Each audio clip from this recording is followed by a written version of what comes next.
Assalamualaikum warahmatullahi wabarakatuh. Halo semuanya teman-teman, selamat malam. Selamat datang kembali di channel kesayangan kita, channel Ilo Ekstrim. Dan masih bersama saya Ilo dimanapun teman-teman berada. Semoga teman-teman selalu dalam keadaan sehat walafiat, tanpa kekurangan satu apapun. Amin amin ya robbal alamin. Dan pada kesempatan yang baik ini, saya akan membawakan kisah favorit kita semua. Kisah dari Om Ras, kisah Meranti. Wow, kisah dari Kalimantan Selatan ya. Jadi Meranti ini, kalau Meranti ini tinggalnya domisilinya di Kalimantan Selatan. Dan sebelum kita masuk ke dalam kisahnya, buat teman-teman mungkin yang belum subscribe channel Ilo Ekstrim, bisa diklik dulu tombol subscribe-nya. Jangan lupa lonceng notifikasinya dinyalakan, agar teman-teman selalu mendapatkan notifikasi dari konten-konten yang akan kami upload selanjutnya. Dan untuk channel Ilo Ekstrim kami upload setiap hari teman-teman ya, setiap malam jam 7 malam waktu Indonesia bagian Barat. Oke, nggak pakai berlama-lama lagi, pasti udah gak sabaran kan untuk masuk ke dalam kisahnya. Kita langsung saja masuk ke dalam kisahnya. Bunuh horor on! Kisah kelam dari penginapan Lanting di Kalimantan Selatan. Kisah Meranti. Sosok berwujud perempuan dengan pakaian penuh bercak-bercak merah itu mulai bercerita. Dan sama seperti sebelumnya, Ranti menyimak cerita itu dengan seksama. Namaku Sarwati. Dulu 60 tahun yang lalu, aku adalah seorang perempuan biasa yang sangat sederhana. Aku tidak pernah bersekolah. Sejak usia belia, aku bekerja dan bekerja untuk membantu orang tuaku. Hingga di usiaku yang ke-12 tahun, aku dijodohkan dengan seorang laki-laki perantau yang berasal dari Kalimantan Tengah. Dia bernama Bagau. Waktu itu usianya 24 tahun. Dia lelaki yang sangat baik. Begitupun juga dengan keluarganya. Namun, karena usiaku yang masih sangat muda, aku tidak bisa berpikir dengan baik untuk mempertimbangkan hal-hal yang seharusnya tidak dilakukan. Meskipun dia menikahiku di usiaku yang pada saat itu baru 12 tahun, tapi dia tidak pernah menyentuhku. Dia rela menunggu begitu lama hingga aku mencapai usia 16 tahun. Namun, aku malah memilih menyerahkan diriku pada laki-laki yang aku sukai, yang seumuran denganku. Dan karena itulah aku berakhir di sini. Saat aku meminta pertanggungjawaban dari laki-laki itu, aku tidak ingin meminta apa-apa. Aku hanya ingin kau mendengarkan ceritaku, kata sosok itu kepada Ranti. Ranti menghela nafas panjang, lalu kemudian ia menatap sosok itu satu persatu. Ranti menghela nafas panjang, lalu kemudian ia menatap sosok-sosok itu satu persatu. Untuk sekarang sudah dulu ya, aku capek. Tapi nanti aku janji, aku pasti akan kesini lagi ya, kata Ranti. Sosok itu mengangguk, lalu mereka perlahan-lahan membubarkan diri hingga yang tersisa hanyalah Ranti seorang diri. Ia menengadah menatap langit. Rasa kantuk dan juga lelahnya membuat kelopak matanya terasa berat. Ranti, panggil Jamie. Loh, kok kamu kesini, Jam? Ibumu bagaimana? Aku khawatir sama kamu, Ranti. Aku takut kamu kenapa-napa. Oh, maaf ya. Aku tadi habis dari toilet. Maksud aku kesini cuma buat cari angin sebentar. Malah keterusan, kata Ranti. Sudah gak apa-apa. Yang penting kamu baik-baik saja. Ranti kemudian mengikuti langkah Jamie yang membawanya kembali ke dalam rumah sakit. Di pagi harinya, Jamie mengantarkan Ranti dan si ibu tetangga untuk pulang ke rumah. Saat berada di rumah tantenya Ranti, Jamie berulang kali mengucapkan permintaan maaf karena sudah berani membawa Ranti tanpa izin pada keluarga Ranti. Ibu nggak apa-apa kan, Jamie? Tanya tantenya Meranti. Jamie mengangguk. Alhamdulillah, sudah nggak apa-apa. Syukurlah kalau begitu. Setelah mengobrol sebentar, Jamie pun akhirnya berpamitan untuk kembali ke rumah sakit. Ranti, kamu gak mau ke rumah sakit dulu? Tanya Nita. Udah gak usah, nanti aja. Oh ya Nita, kamu mau gak nemenin aku? Nemenin? Kemana? Ke rumah sakit ya? Bukan, aku mau menyampaikan pesan ke beberapa alamat. Ya alamatnya sih gak terlalu jauh. Tapi kapan kira-kira kamu ada waktu ya? Nita di sini terdiam sejenak. Saat itu mereka berdua dalam perjalanan pulang. Ya kalau aku sih selalu ada waktu. Tinggal kamunya aja yang mastiin kapan mau perginya, kata Nita lagi. Kapan ya? Besok juga boleh kok. Emangnya kamu mau kemana sih Ranti? Mau menyampaikan pesan apa? Nanti kamu juga tahu sendiri kok Nit. Gitu banget sih sama teman. Pakai rahasia-rahasiaan segala. Ranti tertawa kecil kala mendengar perkataan Nita yang nadanya dibuat selucu mungkin. Udah, gak usah kayak gitu. Kamu tuh udah tua tahu. Udah gak cocok pakai nada-nada manja kayak gitu, kata Ranti. Ih, kamu tuh Ti, ujar Nita seraya mencubit Pak Ranti. Ranti meringis sambil menepis tangan Nita. Motor yang mereka kendarai sedikit oleng karena hal itu. Di pinggir jalan, Ranti melihat satu sosok perempuan. Wajahnya pucat dan penuh luka. Tidak jauh dari situ juga ada sosok laki-laki berdiri menatap mereka. Ranti langsung mengalihkan pandangannya ke arah lain.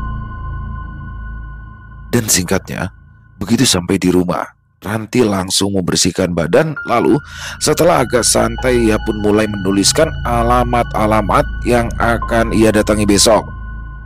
Bah, Mak, Ranti izin pergi ya besok, kata Ranti saat itu kala mereka baru selesai makan dan sedang duduk-duduk di ruang tengah sambil mengobrol. Mau kemana? Tanya Rustam seraya menatap anak gadisnya itu. Ranti lalu menceritakan tentang apa yang terjadi pada ibunya Jamie sampai di mana ketika ia pada akhirnya bertemu dengan banyak sosok di rumah sakit yang meminta bantuannya. Rustam terdiam sejenak. Sudah, kamu temani saja Ranti besok, kata ibunya Ranti seraya meletakkan tangannya di atas kaki Rustam. Tapi kamu... enggak Mabah, besok Ranti sudah janjian kok sama Nita. Kami akan pergi berdua, aman kok, kata Ranti sambil tersenyum. Kamu yakin gak apa-apa? Abah dengar-dengar kata Acilmu di kecamatan itu sedang tidak baik-baik saja kondisinya. Kan Ranti punya teman-teman Bah, dan Ranti juga kan udah bisa bela diri. Insya Allah kami akan aman Bah. Kalau kami nggak sempat pulang, kami mungkin akan menginap di rumah Acil. Rustam mengangguk. Ya sudah, Abah izinkan. Tapi ingat, kamu harus selalu berhati-hati. Andai Awang pulang, pasti dia mau menemani kamu, kata abahnya Ranti. Jadi kangen ke Awang. Ibu Ranti mengangguk membenarkan ucapan Ranti. Makin besar, Awang itu makin sibuk sama pekerjaannya. Dulu waktu dia sekolah juga jarang ketemu, kata ibunya. Rustam pun hanya tersenyum. Ya, itulah yang dulu dipikirkan orang tua kita. Dan sekarang gantian, kitalah yang memikirkan anak-anak. Tapi ya, mau bagaimana lagi? Ketika anak-anak sudah semakin dewasa, mereka akan sibuk dengan dunia mereka sendiri untuk mengejar cita-cita mereka. Tugas kita sebagai orang tua adalah selalu mendoakan mereka, ucap Rustam. Ranti mendekat lalu memeluk ibu dan ayahnya. Tidak lama kemudian, Rustam, Rus, ganggu kau tuh Rus. Kemana kamu ini Rus? Terdengar seseorang yang memanggil nama ayahnya Ranti berkali-kali. Ya, tunggu sebentar, ini aku sudah berdiri, jawab Rustam seraya beranjak dari duduknya diikuti oleh Ranti dan juga ibunya. Kenapa kamu berteriak-teriak seperti orang kekaraman kapal saja, ha? Ujar Rustam. Ayo, cepat kita ke rumah Rukiah. Anaknya si Tasa itu melahirkan, tapi terkena gangguan dari Kuyang, ujar orang itu. Kamu yang punya kemampuan itu, Ti. Coba bantu dia. Kasihan, sudah mulai biru badannya. Ranti berlari masuk ke dalam rumah dan segera mengambil tas yang berisi peralatan lengkapnya, lalu kemudian keluar rumah. Ma, Bah, Ranti pamit dulu ya.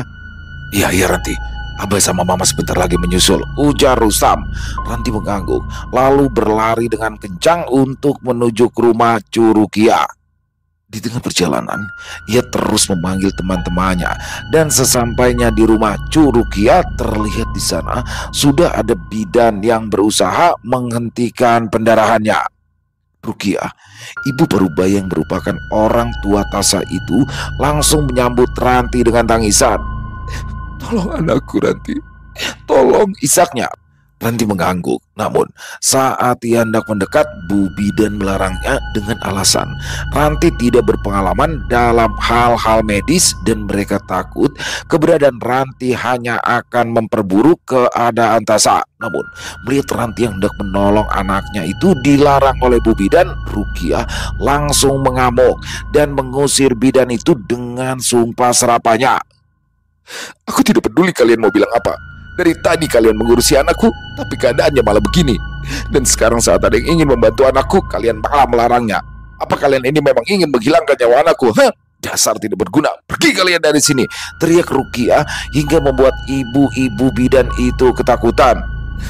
Sakit, sakit, rintih Tasa. Ranti, ada tikus yang menghisap darahku, Ranti, isak Tasa. Ayo Ranti, lakukan sesuatu, tolong anakku, ujar Rukiah sambil bersimpu dan terisak. Ambilkan air dalam baskom, parutkan jahe merah dan campurkan di dalam air itu, cepat, ujar Ranti setelah ia menyingkap kain yang menutupi tubuh bagian bawah Tasa. Dengan cepat, beberapa orang yang ada di dalam rumah itu mempersiapkan apa yang sebelumnya Ranti minta. Ini Ranti, ujar seseorang yang berlari dari dapur sambil membawa baskom air. Air dari dalam baskom itu berjatuhan di lantai karena dibawa berlari. Setelah baskom itu diletakkan di dekat Ranti, tanpa ragu, Ranti langsung menyingkap kain yang menutupi tubuh bagian bawah Tasa. Terlihat di depan jalan untuk melahirkan milik Tasa itu ada sesuatu yang menempel menutupi jalan lahir. Sambil berdoa, Ranti mencoba melepaskan sesuatu tersebut dari sana, dan setelah doa serta usaha itu, akhirnya Ranti berhasil melepaskan sesuatu mirip seperti daging berwarna merah seukuran telapak tangan yang menutupi jalan lahir Tasa tersebut. Sesuatu yang mirip daging itu bukanlah ari-ari bayi, karena setelah benda itu berhasil dilepas, darah seketika keluar bersama ari-ari yang asli. Ranti langsung memasukkan sesuatu yang mirip daging merah itu ke dalam baskom berisi parutan jahe merah. Seketika air di dalam baskom itu menggelegak dan daging merah itu perlahan-lahan menyusut, lalu kemudian menghilang, menyisakan segumpal rambut panjang berwarna putih di dalamnya. Ranti menghela nafas panjang. Dukun beranak yang sebelumnya dipanggil pun juga sudah datang. Wanita parubaya itu seketika turun tangan untuk membantu Ranti mengatasi pendarahan yang terjadi pada Tasya. Dan untungnya setelah beberapa saat pendarahan berhasil dihentikan. Tasya masih dengan erat memegang tangan Ranti. Kamu sudah aman? Kamu akan baik-baik saja, ucap Ranti lalu menyuruh Rukiah untuk menggantikannya memegangi tangan Tasya. Ranti meminta salah satu keluarga Rukiah untuk menghidupkan api, dan tanpa bertanya orang itu langsung menurut. Ia berlari ke arah dapur untuk menyalakan api. Untung tidak terlambat. Kalau terlambat sedikit saja, anakmu tidak akan selamat, ujar dukun beranak itu pada Rukiah. Rukiah pun mengangguk. Sebenarnya, kalau memang ingin melahirkan dengan cara modern, dibantu oleh bidan, itu bisa saja. Tapi karena di tempat kita ini masih banyak makhluk jadi-jadian seperti kuyang, pangulu, dan lain-lain, ini kita juga harus punya syarat untuk melindungi diri. Harusnya di setiap pintu dan juga jendela gantungilah dengan kayu berduri. Buatkan juga kantong dari kain hitam, lalu diisi dengan lada 7 butir, beras 1 genggam kerah, bawang merah tunggal, jeruk nipis, dan jari angau. Lalu kantong itu diikatkan dengan benang hitam dan dijadikan sabuk. Sebab aroma dari benda-benda itu mampu menutupi aroma wangi dari ibu hamil, dan suara dari gesekan beras itu mampu mengganggu pendengaran dari makhluk halus. Jadi mereka tidak bisa mendengar adanya suara detak jantung bayi di dalam perut si ibu. Dan kalau tidur, jangan lupa pakai kelambu. Di atas kelambu itu letakkan cermin dan gunting. Lebih bagus lagi letakkan juga buku Yasin. Itu juga ampuh untuk mengusir makhluk halus yang ingin mengganggu, ujar si dukun beranak. Iya, Anakku ini bebal orangnya, Nek. Semenjak lama tinggal di kota, dia jadi hilang kepercayaan dan pantang larang di sini. Dia menganggap semua itu hanya karangan, mitos, dan katanya sudah saatnya warga di sini meninggalkan kepercayaan-kepercayaan yang aneh itu dan berpegangan pada hal-hal yang nyata, ujar Curukia. Ya, kebanyakan anak muda zaman sekarang memang seperti itu. Mereka tidak akan percaya kalau mereka belum merasakannya sendiri, dan untungnya kita belum terlambat. Ranti mengeluarkan rambut itu dari baskom dan mengeringkannya dengan kain. Ranti merasakan rambut itu bergetar dengan hebat di tangannya seolah ingin kabut. Ranti terus menahannya sambil berdoa. Tiba-tiba saja tubuh Ranti menegang, kepalanya mendongak ke atas dan tangannya masih memegang dengan erat rambut putih tersebut. Asap yang keluar dari wadah berisi bara api itu perlahan-lahan mulai membentuk sebuah wajah, tapi itu hanya sepersekian detik saja. Dan bersama dengan itu Ranti tiba-tiba saja tertawa. Tawanya terdengar seperti tawa wanita tua. Kau ingin melawanku? Ujar Ranti dengan suara yang terdengar seperti suara nenek-nenek renta. Orang-orang yang menyaksikan itu tentu saja merasakan keanehan pada kalimat yang Ranti ucapkan, apalagi saat itu Ranti tidak berkedip sedikit pun, padahal kepulan asap di depannya terkadang dihembuskan angin ke arah wajahnya.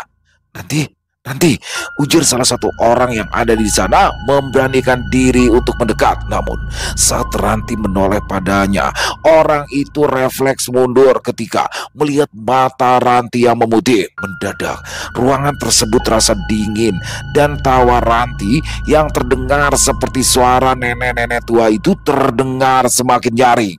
Masih diiringi dengan tawanya, Ranti lalu memasukkan gumpalan rambut tersebut ke dalam bara api perlahan-lahan. Rambut itu pun habis terbakar. Tak lama setelahnya, tubuh Ranti kembali menegang. Nafasnya tersengal seakan ia baru saja kembali dari tempat yang sangat jauh. Ranti, panggil Rustam yang baru saja datang. Perlahan-lahan, Ranti pun mulai sadar kembali. Abah, ucapnya dengan suara bergetar. Ya nak, ini Abah nak. Nenek tuai, gumun Ranti. Rustam mengerutkan alisnya. Ya, ada apa? Tanya Rustam berbisik. Dia kuyangnya, ucap Ranti nyaris tak terdengar. Rustam menghela nafas panjang, lalu kemudian memberikan kode kepada Ranti agar ia tidak memberitahukan hal itu pada orang lain. Ranti, tadi kamu mengatakan hal-hal aneh. Apa itu?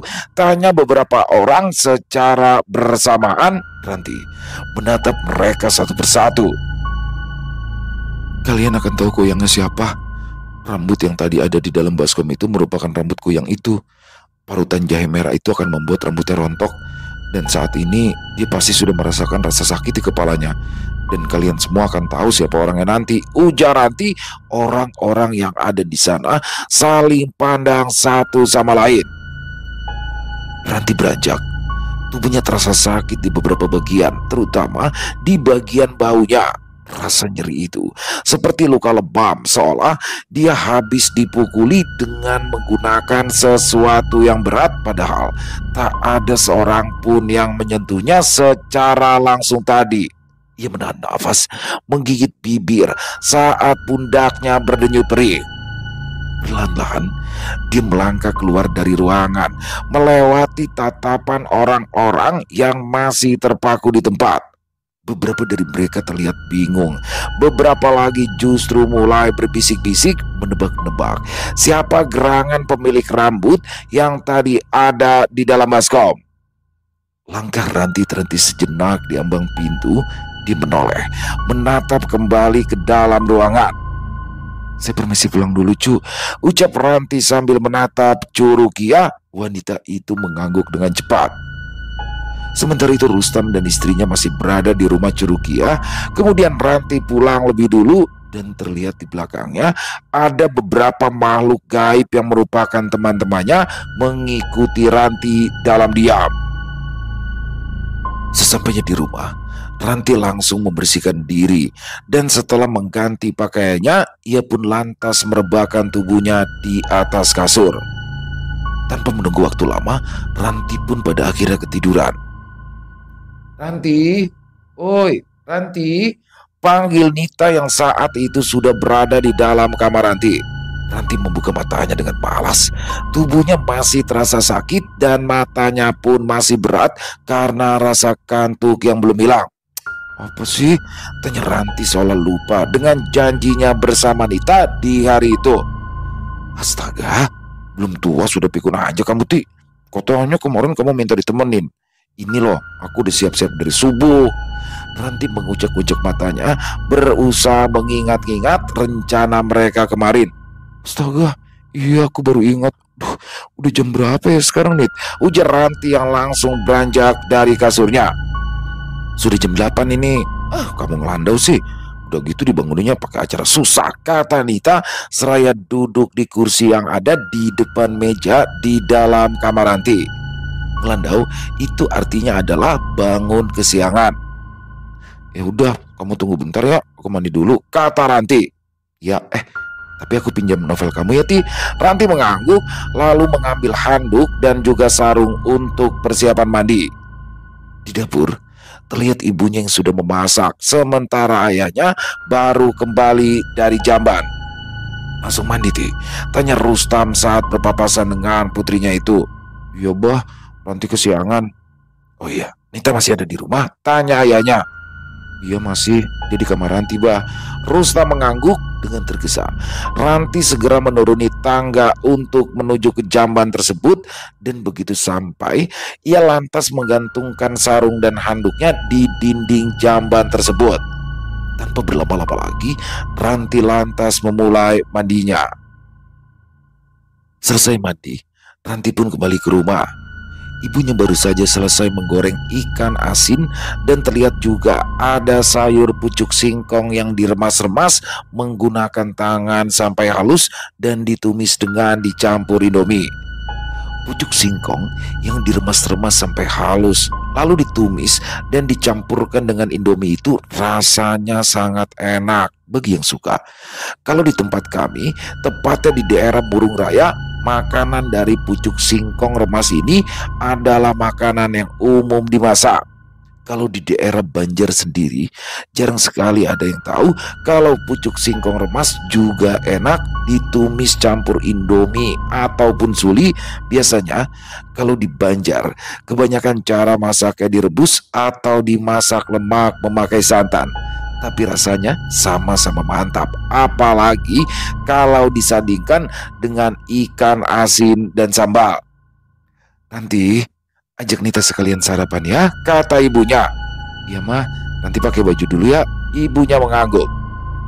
Ternyata di dalam kamar Ranti, Nita sedang asik membaca buku diary Ranti. Hal itu membuat Ranti yang baru masuk kamar itu langsung melotot dan memarahi temannya itu. Nita, kok dibaca sih? Ini kan privacy. Nita memajukan bibir bawahnya seraya menatap Ranti dengan tajam. Udah Ti, putusin aja deh laki-laki gak bersyukur kayak Rohan-Rohanmu itu. Mendingan sama Jamie aja, ujar Nita. Pasti kamu gak ngerti. Aku udah baca kok diary kamu. Masih gak ngaku lagi, Ti. Gak penting, gak usah dibahas. Ya penting dong. Aku sebagai temen tuh gak tega lihat kamu digantung sama laki-laki gak punya masa depan kayak gitu. Nita, gitu-gitu aku itu juga sayang banget tahu sama dia. Jadi tolong kata-katamu dijaga, ujar Ranti kesal. Ranti, apa sih yang kamu harapkan dari Rohan-Rohan itu? Apa karena gantengnya? Kalau pekerjaan kan dia juga gak punya. Nita, katanya kamu udah baca buku diaryku. Masa gak tahu alasannya apa? Kamu gak pernah sih menjalin hubungan sama orang yang dicintanya itu lebih besar dari kita. Dia ngejaga aku. Pokoknya dia itu rela mati demi aku. Dia itu laki-laki yang sifatnya sama persis kayak abah aku. Jadi stop jelek-jelekin Rohan di depan aku, ujar Ranti. Nita menghela nafas panjang lalu kemudian tersenyum. Emang bener juga, Ti. Kalau orang lagi jatuh cinta itu, tai kambing pun rasa coklat. Tanyain aja nanti sama diri kamu sendiri. Siapa tahu kalau kamu lagi jatuh cinta, kamu jadi suka ngemilin tai kambing. Jawab Ranti dengan nada ketus. Nita tertawa nyaring lalu merebahkan tubuhnya di atas kasur Ranti. Ayo ke dapur, kita sarapan, ajak Ranti. Nita beranjak dan mengikuti Ranti. Di dapur, terlihat sudah ada ayahnya Ranti dan sang ibu yang sedang mengobrol masalah kuyang semalam. Oh, jadi kamu yang bantuin Stasa kemarin, Ti? Tanya Nita. Ranti pun mengangguk. Kalau aku jadi kamu sih ogah. Orang waktu kasus kamu difitnah sama si Fir'aun, waktu itu aja ibunya kesana kemari gosipin kamu, kata Nita. Dendammu kan emang gak bertempat, ujar Ranti menanggapi. Nita mendengus pelan. Ti, aku tuh gak dendam. Aku cuma malas aja berurusan lagi sama orang yang udah gosipin kita kemana-mana. Giliran ada butuhnya aja baru diminta tolong. Ranti tersenyum tipis, matanya menatap kosong ke arah jendela. Kadang orang jahat itu gak sadar kalau mereka jahat. Mereka pikir mereka cuma lagi ngebela keluarga aja. Baik sih boleh, tapi jangan terlalu baik, Ti. Nanti kebaikanmu juga dimanfaatkan orang. Ranti cuma tersenyum. Oh ya Nita, kamu pergi sama Ranti ini memang tidak dilarang sama orang tuamu? Enggak dong Mang, kan aku juga lagi gak ada kerjaan, jadi bebas mau kemana aja, asalkan sama Ranti. Kecuali kalau sama temen cowok, pasti kena usir aku. Rustam tersenyum. Abah, nanti semisal kami gak sempat pulang hari ini, kami izin menginap di penginapan nanti ya, kata Ranti. Rustam pun mengangguk. Penginapan yang di pelabuhan itu saja ya, Ti, pesan Rustam. Ya bah, rencananya memang di situ nantinya. Rustam mengangguk. Selesai makan, Nita membantu Ranti untuk mencuci piring. Setelahnya barulah mereka bersiap-siap untuk berangkat. Mak, bah, Ranti sama Nita pergi dulu ya. Ranti berpamitan pada kedua orang tuanya. Rustam dan istrinya mengangguk, memperhatikan keduanya hingga menghilang di tikungan. Ti, kamu bawa uang berapa? Tanya Nita. Ada kok. Iya, adanya berapa? Kenapa sih emangnya? Kamu mau pinjam? Enggak lah, aku juga punya uang kok. Cuma nanti aku mau ke toko handphone ya, Ti. Temenin aku mau beli kartu memori. Iya, sekalian aja beli handphonenya. Jadi sih mau, tapi kamu yang bayarin ya. Ujar Nita bercanda. Nok aja. Singkatnya, mereka berdua akhirnya tiba di kecamatan. Dan dari kecamatan, mereka pun tidak mampir lebih dulu ke rumah tantenya Ranti karena jam yang sudah lumayan mepet. Nanti dulu, Ti. Nanti dulu, Ti. Itu di depan ada apaan ya? Kok rame-rame gitu, Ti? Ya ampun, ada polisi juga. Ti, jangan-jangan razia. Aduh, aku kok jadi deg-degan gini. Surat-surat motor kamu lengkap kan, Ti? Dan motor ini bukan barang tadahan kan? Ujar Nita khawatir. Nok aja kamu, barang tadahan apanya? Kamu pikir aku komplotan curahan mau apa? Ujar Ranti kesal. Ranti pun menepikan motornya tidak jauh dari lokasi karena mengira itu adalah razia. Ia membuka jok motornya dan segera mengeluarkan surat-surat kelengkapannya. Ada polisinya datang ke sini lagi mendekati, ucap Nita setengah berbisik. Apa-apaan sih kamu, Nit? Orang ini motor aku sendiri, kenapa kamu yang kayak cacing kepanasan sih? Kamu naksir ya sama polisinya? Ganteng sih itu, ujar Ranti. Untung apanya om-om kayak gitu. Makanya kalau ngelihat itu pakai mata. Orang ganteng kayak gitu juga, ujar Ranti. Mendengar perkataan Ranti dengan ragu-ragu, Nita menoleh ke arah polisi itu dan seketika wajahnya merona merah.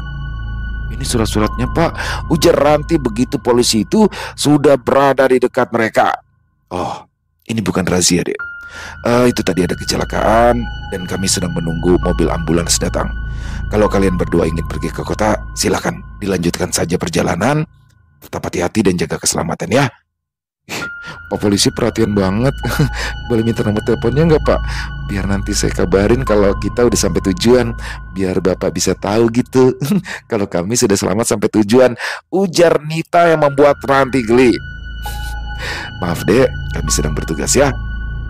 Dipanggil adik sama Pak polisi ganteng ini, rasanya jantung saya mau keluar, Pak, ujar Nita tetap melancarkan gombalannya. Ranti menepuk tangan Nita. Mulai menggatal, ucap Ranti setengah berbisik seraya mencubit lengan Nita. Baik, silakan dilanjutkan perjalanan kalian berdua ya adik-adik. Hati-hati dan semoga selamat sampai tujuan ya. Pak, nomor teleponnya dong Pak. Nita, cepetan naik nggak? Nita menurut dan naik ke atas motor, namun matanya masih menatap ke arah Pak Polisi yang terlihat kembali berjalan ke arah kerumunan. Ih, dasar nggak tahu malu. Polisi lagi tugas pakai digombalin segala. Untungnya polisinya nggak galak. Dasar ya kamu, ujar Ranti mengomeli Nita. Tapi mukanya kelihatan senyum-senyum tadi, Ti. Pasti dia senang digombalin, saut Nita dengan percaya diri. Ranti merengus sambil menyalakan mesin motornya. Senyum itu karena dia nggak enak nolak kamu. Tahu nggak? Dah, kita lanjut aja. Nanti malah terlambat lagi. Sepeda motor itu pun melaju perlahan, meninggalkan tempat kejadian, melewati kerumunan orang-orang yang masih berkumpul di sekitaran lokasi kecelakaan.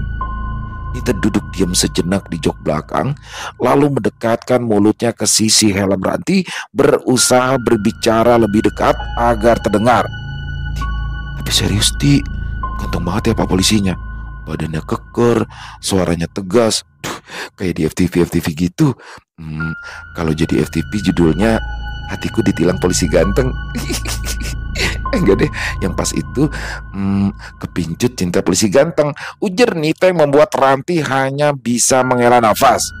Ya udah, kamu nikahin aja situ, siapa tahu dapat pengamanan gratis umur hidup, saut Ranti dengan nada sarkas sambil tetap fokus ke arah jalan. Amin, amin paling kencang, bisik Nita sambil menatap ke arah belakang berharap bisa melihat sosok polisi sekali lagi. Namun di belakang mereka hanya terlihat keramaian dan suara sirine ambulans yang mulai mendekat. Eti, menurut kamu kalau cowok kayak gitu diajak kenalan duluan itu wajar gak sih? Ya wajar-wajar aja sih, asal kamu nggak kayak tadi. Soalnya itu jatuhnya nyaris pelecehan verbal, jawab Ranti cepat, membuat Nita tertawa keras. Dikasih tahu malah ketawa. Situ kehabisan obat, Neng, ujar Ranti. Neng atau oneng dalam bahasa Dayak Siang Murung itu artinya cukup kasar. Itu bisa menjadi kata umpatan ketika diucapkan dengan tujuan mengumpat. Mulut kamu ya, ujar Nita. Begitu mereka sampai di tujuan, Ranti terlebih dulu membuka lembaran buku-buku yang berisikan alamat rumah-rumah keluarga dari para makhluk yang ditemuinya di rumah sakit. Setelah menanyakan alamat itu ke orang-orang yang mereka temui, akhirnya mereka pun sampai di sebuah rumah yang berada di jalan kecil yang di kiri kanan jalannya hanyalah kebun singkong. Ranti turun dari motornya. Ia menghampiri seorang lelaki parubaya yang sedang mengumpulkan daun singkong di teras rumahnya itu. Permisi Pak. Ya, mau pesan daun singkong kah? Sebelumnya perkenalkan, nama saya Ranti, ucap Ranti, lalu kemudian dilanjut dengan menceritakan tentang pertemuan Ranti dengan Ziza. Lelaki parubaya itu terlihat mendengarkan cerita Ranti dengan seksama. Di akhir cerita, mata lelaki parubaya yang merupakan orang tua dari Ziza itu tampak berkaca-kaca. Sementara itu Nita yang hanya menyimak obrolan Ranti dan lelaki parubaya itu hanya bisa melongo, kaget dan juga kagum. Kalau begitu saya pamit ya Pak, ucap Ranti setelah menyelesaikan tugasnya menyampaikan pesan dari Ziza. Ya, terima kasih banyak ya Ranti. Sampaikan kepada Ziza kalau ayahnya tidak akan menangis lagi. Ranti mengangguk. Ti, mending kamu foto aja sama ayahnya, Ti, biar dia tahu kalau kamu sudah ketemu sama ayahnya, bisik Nita yang langsung mendorong Ranti agar mau difoto bersama ayahnya Ziza. Dan seperti biasa, Ranti hanya menurut tanpa bisa menolak. Lalu setelah itu, mereka berdua pun kembali melanjutkan perjalanan menuju ke alamat berikutnya. Maaf Bu, ini betulkah alamat rumahnya Ica? Ya kan? Ranti bertanya pada seorang ibu-ibu yang sedang menampi beras di teras rumah itu. Oh iya betul, tapi rumah ini sudah dijual ke saya, Wi, jawab ibu-ibu itu. Wi atau Bawi di sini adalah artinya anak perempuan. Kalau di bahasa Jawa mungkin seperti Ndo. Kalau boleh tahu sekarang mereka pindah kemana ya Bu? Aduh, maaf ya Wi, tapi saya nggak enak mau kasih tahu. Kemarin-kemarin juga banyak yang datang ke sini. Katanya dia mau menagih hutangnya si Ica. Kasihan orang tuanya Wi, terlilit hutang gara-gara anak gadisnya itu. Bahkan adiknya sampai meninggal gara-gara uang yang akan dipakai mengoperasi adiknya itu dicuri sama si Ica. Sudah ya Wi, kalau kamu mau menagih hutangnya, tagih saja sama Ica di akhirat ya. Anak durhaka seperti itu memang sudah sepatutnya mendapatkan hukuman dan masuk neraka, ujar si ibu lalu beranjak masuk ke dalam rumah. Ih, kok ngomongnya gitu ya? Emang masalahnya apaan sih, Ti? Nita bertanya dengan raut julidnya. Nanti lalu menceritakan sedikit tentang kisah Ica. Ih, astaga, ada ya anak sedurhaka itu, ujar Nita dengan kesal. Udah, ini omongin terus. Apa boleh buat? Kita nggak tahu alamat orang tuanya di mana, dan ibu tadi juga nggak mau kasih tahu alamat orang tuanya ke kita. Jadi mending kita lanjut aja ya ke alamat berikutnya lagi, ujar Ranti. Lanjut ini kemana? Dan siapa yang mau kita bantu? Kata Nita mulai penasaran. Namanya Nenek Kartina, kata Ranti lalu melanjutkan ceritanya tentang Nenek Ina. Mata Nita terlihat berkaca-kaca, air matanya jatuh tanpa permisi di kedua belah pipinya. Kasian banget ya Ti, aku jadi gak tega deh. Ya Tuhan, itu yang nabrak emangnya gak dihukum ya Ti? Ranti mengangkat baunya karena ia pun juga tidak mengetahui hal itu. Singkatnya, begitu mereka tiba di alamat yang dituju, Ranti langsung bisa mengenali si tetangga baik hati yang diceritakan Nenek Ina. Saya ingin menyampaikan pesan dari Nenek Ina, Bu. Sebentar ya, yang itu benar rumahnya Nenek, ya kan? Ujar Ranti si tetangga itu mengangguk. Lalu, Ranti pun segera masuk ke bawah rumah dan mencari di mana emas-emas si Nenek dikubur. Setelah menemukan tanda-tanda yang sesuai dengan yang Nenek Ina beritahu sewaktu di rumah sakit, Ranti pun mulai menggali tanah tersebut dan benar saja. Setelah digali, ternyata di dalam tanah itu ada wadah dari tanah liat dan di dalam wadah itulah emas-emas si Nenek tersimpan di sana. Terima kasih ya Cu, ucap seseorang tepat di telinga Ranti hingga membuat gadis itu terlonjak kaget. Astaga Nenek, kenapa muncul tiba-tiba begini sih? Untung aku cuma kaget gak jantungan, ucap Ranti bersungut-sungut. Setelahnya Ranti pun keluar dari bawah rumah. Dia berjalan ke arah Nita dan tetangga si Nenek. Ini ada titipan dari Nek Ina, ucap Ranti seraya memberikan wadah dari tanah liat tersebut. Begitu tetangga si Nenek menerima dan melihat isi dari wadah itu, dia langsung kaget tak percaya. Kalian tidak sedang mengerjai saya kan? Ia bertanya dengan mata berkaca-kaca. Setelah meyakinkan si tetangga itu, Ranti dan Nita pun berpamitan untuk pulang. Sekarang kita kemana nih? Kata Nita. Kita cari penginapan dulu Nit. Capek nih, jawab Ranti. Emangnya masih ada lagi ya alamatnya? Masih. Tapi mampir dulu ke toko handphone yuk. Oke. Nanti habis mandi kita cari makan. Oke. Singkatnya, sebelum pergi ke penginapan, terlebih dulu Ranti menemani Nita untuk pergi ke toko handphone. Kebetulan toko itu berada tidak jauh dari area penginapan, nyaris berseberangan dengan pelabuhan tempat penginapan Lanting itu berada. Ranti duduk di atas motor sambil SMS-an dengan Jamie, sementara Nita turun sendirian. Nita terlihat sedang asyik memilih-milih kartu memori. Ketika sebuah motor berhenti tidak jauh dari motor Ranti, Ranti hanya melihat sekilas lalu kemudian melanjutkan aktivitasnya. Tiba-tiba saja dari arah toko terdengar suara Nita yang sedang mengobrol dengan seseorang.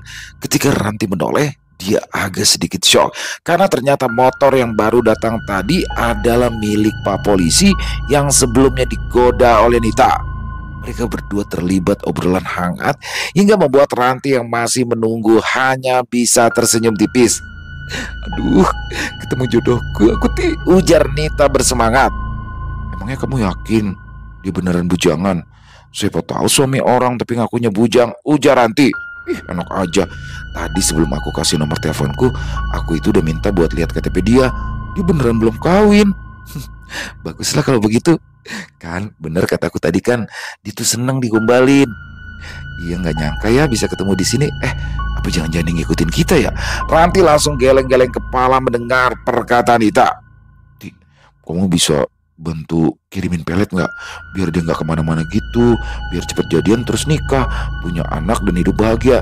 Terus anak kami temenan sama anak kamu, sekolah bareng kayak kita dulu. Aku aja yang udah punya calon gak kepikiran sejauh itu. Nit. Ini kamu yang baru juga kenalan, baru aja tukeran nomor telepon sama dia, malah udah pikir sejauh itu. Bangun woi, bangun, ntar jatuh nangis lagi. Beda dong, calon kamu kan gak punya masa depan. Beda banget sama calon aku. Ranti hanya menghela nafas. Setelah sampai di penginapan, Ranti langsung memesan satu kamar dan begitu sudah menerima kunci, dia pun lantas masuk ke dalam penginapan. Ranti merebahkan tubuhnya yang terasa lelah, sementara Nita masih terus berbicara tanpa henti, membahas ini dan itu. Aku mandi duluan ya, Nit. Nita mengangguk, ia masih senyum-senyum sambil SMS-an dengan doi barunya. Ranti melangkah menuju ke belakang, di mana ada kamar-kamar kecil untuk mandi berada. Di sudut ujung di belakang jemuran, Ranti melihat sepasang kaki anak kecil yang pucat berdiri di sana. Dia tahu kaki itu bukan milik manusia. Namun, Ranti yang sudah merasa lelah itu lebih memilih untuk tidak menghiraukan penampakan tersebut. Kakak bisa lihat aku? Tanya sosok anak kecil itu yang tiba-tiba saja muncul di dalam kamar mandi. Ranti menghela nafas, berusaha untuk tidak peduli, namun tetap saja karena Meranti yang memang tidak tegaan itu, akhirnya ia pun tetap menanggapi kehadiran sosok itu. Iya, aku bisa lihat kamu. Anak kecil itu tersenyum. Seneng banget bisa ketemu kakak, ucapnya lagi. Sudah berapa lama kamu di sini? Anak kecil itu menggeleng. Ranti rasa anak itu mungkin juga tidak mengetahui sudah berapa lama ia berada di sana. Selesai mandi, Ranti pun kembali ke dalam kamar penginapannya dan sosok anak kecil itu masih saja terus mengikuti Ranti. Kita, kamu mau mandi nggak? Aku mau ke atas cari makanan, sekalian jalan-jalan ke Belauran. Iya, sebentar lagi. Ini aku lagi SMS-an nih sama calon imam. Punya kakak bagus deh, puji anak itu sambil menunjuk ke arah gantungan tas milik Ranti. Kamu suka? Tanya Ranti. Ya jelas suka dong. Siapa juga yang gak suka sama cowok seganteng itu? Saut Nita yang mengira jika Ranti sedang berbicara dengannya. Ranti melirik ke arah Nita sebentar, lalu kemudian mendekatkan mulutnya ke arah si anak. Nama kamu siapa? Tanya Ranti berbisik. Anak itu menggeleng. Aku lupa. Ranti tersenyum, lalu ia duduk tidak jauh dari si anak. Dia memeriksa handphonenya dan ternyata sudah ada 7 pesan SMS dari Jamie yang mengatakan kalau ibunya sudah sembuh dan kemungkinan akan pulang lusa nanti. Syukurlah, ucap Ranti. Apanya, Ti? Tanya Nita. Oh, enggak, ini ibunya Jamie sudah sembuh. Oh, kalau gitu kita jenguk pas sudah pulang dari rumah sakit aja, Ti. Nanti kita bawain buah. Ranti mengangguk, lalu merebahkan tubuhnya di atas kasur. Ia memejamkan mata sebentar, namun tanpa disadari ia malah ketiduran. Ranti bermimpi melihat anak kecil itu sedang berada di dalam sebuah rumah, menyaksikan kedua orang tuanya berkelahi. Dan di sana juga ada seorang laki-laki lain selain ayah dari si anak. Entah siapa itu, Ranti pun tidak mengetahuinya. Yang pasti, si ibu kemudian pergi meninggalkan si anak dan suaminya. Lalu mimpi itu kemudian melompat ke bagian di mana si anak kecil tersebut keluar rumah dan tiba-tiba saja sudah berada di lanting. Lanting adalah rumah yang mengapung di atas sungai. Di antara sampah kayu dan daun-daun yang tersangkut di batang lanting tersebut terlihat ada sebuah bola kecil berwarna kuning. Si anak itu pun tampak berusaha meraih bola tersebut dengan hati-hati, namun batang yang ia injak penuh lumut dan licin hingga akhirnya membuat kakinya terpleset lalu terjatuh ke sungai. Ranti terbangun dengan nafas tersengal-sengal. Ranti, kenapa? Tanya Nita. Aku mimpi barusan. Lagian kenapa tidur sih? Kata orang di jam-jam segini itu nggak baik buat tidur, kata Nita yang kembali fokus memakai bedaknya. Ranti beranjak dan terlihat anak kecil itu masih menatap lekat ke arah gantungan tas miliknya. Ranti mendekat dan melepaskan gantungan tersebut. Ia memberikan gantungan tas tersebut untuk si anak. Aku tinggalkan di sini untuk kamu ya, ucap Ranti. Ranti, kamu ngomong sama siapa sih? Nita bertanya. Enggak sama siapa-siapa. Bohong. Pasti ada hantu ya di sini. Itu hantu wujudnya nyeremin nggak? Pluk. Ranti melemparkan pulpennya ke arah Nita agar temannya itu diam dan tak lagi membahas masalah itu. Selesai. Wow, luar biasa Meranti. Waduh, di sini bagaimana Meranti ini hobi banget nolong orang nih. Bahkan diminta, jangankan diminta, enggak diminta aja dia tolongin ya teman-teman ya. Dan bagaimana dia membantu proses persalinan yang hampir aja jadi santapan kuyang tuh. Padahal orang yang akan melahirkan itu adalah orang yang sering gosipin Meranti tadinya tuh. Nita aja sampai kesel ya, tapi tetap ditolongin sama Meranti. Dan bagaimana di sini juga Meranti setelah episode kemarin dititipi pesan-pesan oleh dari arwah yang ada di rumah sakit tuh, pelan-pelan nih dia tunaikan janjinya dia nih. Bagaimana di sini juga dalam episode kali ini Nita kok jadi tambah ngeselin ya, dia kayak nggak suka banget tuh sama Rowan ya, kayak pengen udah lu mau sama Jamie aja Ranti, jangan sama Rowan. Dan di sini juga Jamie masih belum nyerah nih. Ya kalau saya pribadi ya jelas dong pengennya Rowan sama Meranti. Jamie apa sih, udah Jamie sama Nita aja. Si Nita malah godain polisi lagi, mau aja lagi polisinya sama Nita, julid banget begitu. Sebenarnya baik si Nita, tapi ya mungkin kan kalau orang luar itu berpandangan yang belum mengenal Rowan itu pasti si Rowan cowok apaan sih, nggak gentle banget sih, nggak laki banget sih, kayak gampang nyerah dan segala macam. Mungkin itulah ya pandangan orang luar yang belum mengenal Rowan terlebih dulu. Tapi di sini Ranti langsung ngegesin tuh sama Nita tuh, kamu belum pernah jatuh cinta dan kamu nggak tahu Rowan itu kayak gimana. Jadi ya mungkin bisa ngomong kayak gitu. Dan di sini Ranti juga tegas tuh bilang jangan pernah jelek-jelekin lagi Rowan di depan dia. Wah, luar biasa banget. Overall kisahnya keren banget. Terima kasih Om Ras atas kisah Merantinya, dan semoga ya Meranti tetap bersama Rowan. Dan silakan buat teman-teman yang mungkin punya komentar lain, yang mungkin punya pendapat lain, bisa menuliskan di dalam kolom komentar ataupun sekedar saling menyapa. Insya Allah kami akan menjawab satu persatu. Buat teman-teman yang suka dengan videonya bisa diklik tombol like-nya, tombol jempolnya, boleh juga dibantu di-share link videonya ini ke teman-teman yang lain agar juga ikut merasa terhibur. Dan saya juga ingin mengucapkan terima kasih ya kepada seluruh teman-teman yang sudah selalu setia hadir, yang sudah selalu mendukung kami, karena teman-teman kami selalu bersemangat berkarya di setiap harinya. Di akhir kata, saya Ilham mengucapkan permohonan maaf apabila mungkin dalam pembawaan kisahnya barusan ada kata-kata saya yang salah ataupun ada kata-kata saya mungkin yang kurang berkenan. Saya mohon dibukakan pintu maaf yang seluas-luasnya. Sampai berjumpa lagi di konten-konten kami selanjutnya yang pasti tidak kalah ngerinya, pasti tidak kalah seramnya, masih bersama saya Ilo di channel Ilo Ekstrim. Salam sehat sukses selalu untuk kita semua. Wassalamualaikum warahmatullahi wabarakatuh.